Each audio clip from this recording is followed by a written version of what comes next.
వేదిక కార్యక్రమం ప్రారంభానికి ముందు అందరూ కూడా వేదిక దిగాల్సిందిగా కోరుతున్నాం. మన మిత్రులు తెలంగాణ పులిబిడ్డలకి ఈ రోజు పౌర సన్మానం చేసుకుంటున్నాం ఘనంగా.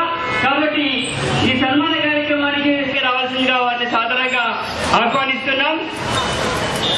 ఇబ్రాహీంపట్నం అధ్యక్షుడు వేదికపైకి రావాల్సిందిగా కోరుతున్నాం.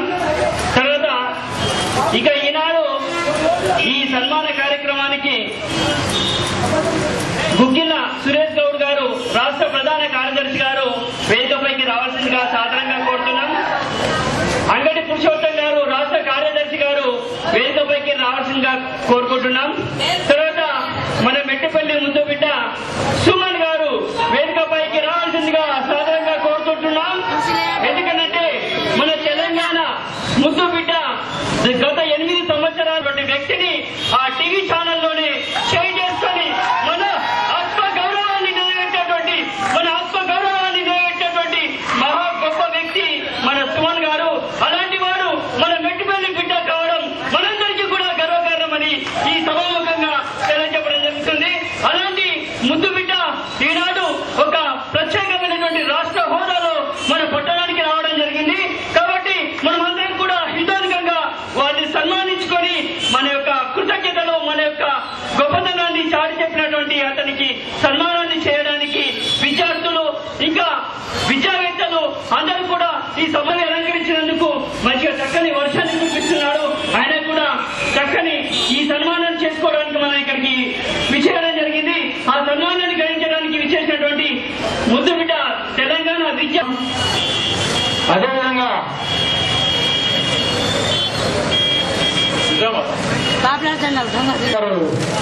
మహేష్ గారు వేదిక మీద రావాల్సిందిగా కోరుతున్నాం. అట్లాగే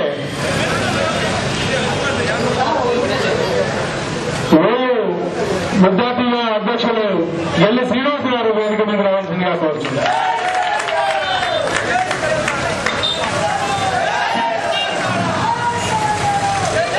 కోర్టు ఎమ్మెల్యే గారు కూడా ఈ కార్యక్రమంలో కొద్ది నిమిషాల్లో జాయిన్ అవుతారు. గౌరవసంగం యూసుఫ్ నగర్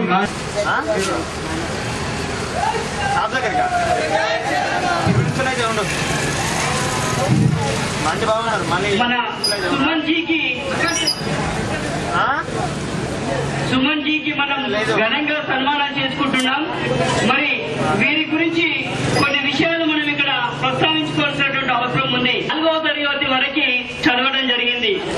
అంతేకాకుండా చదవడం జరిగింది.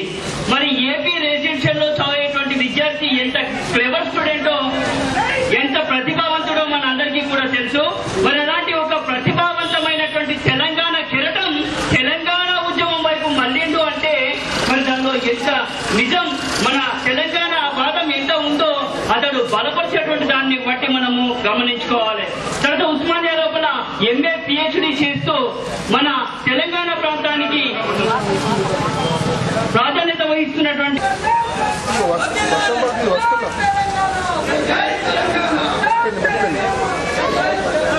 నవంబర్ 29 కేసీఆర్ ఆమరణ నిరాహార దీక్ష సందర్భంగా అరెస్ట్ అయినటువంటి ఉస్మానియా విశ్వవిద్యాలయ విద్యార్థుల ఉద్యమం లోపల తొలి లాఠీ దెబ్బతిన్నటువంటి ఒక మన నాయకుడు సుమన్ గారు మొట్టమొదటి లాఠీ దెబ్బ తినడం జరిగింది.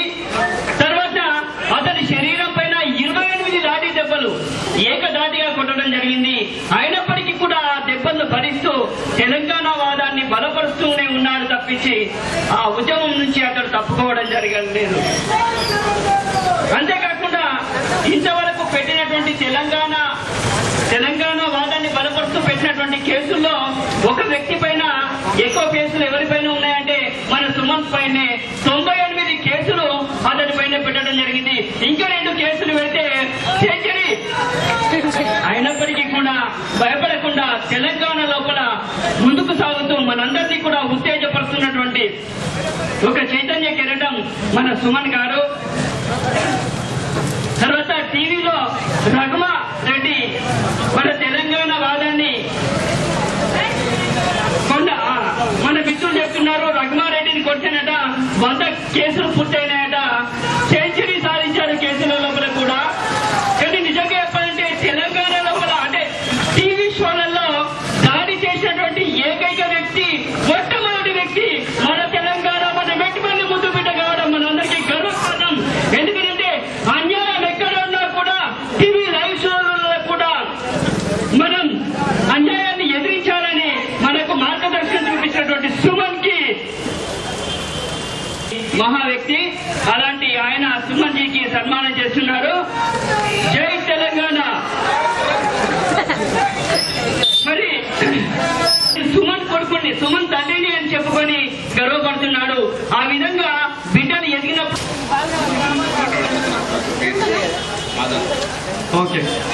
అలాంటి సుమన్ ని సన్మానించుకోవడం మనం అందరం కూడా అదృష్టంగా భావించాలి. మరి మన తెలంగాణ ఉద్యమాన్ని గురించి వేణు అనేటువంటి వ్యక్తి వచ్చి ఇప్పుడు పాట పాడతాడు.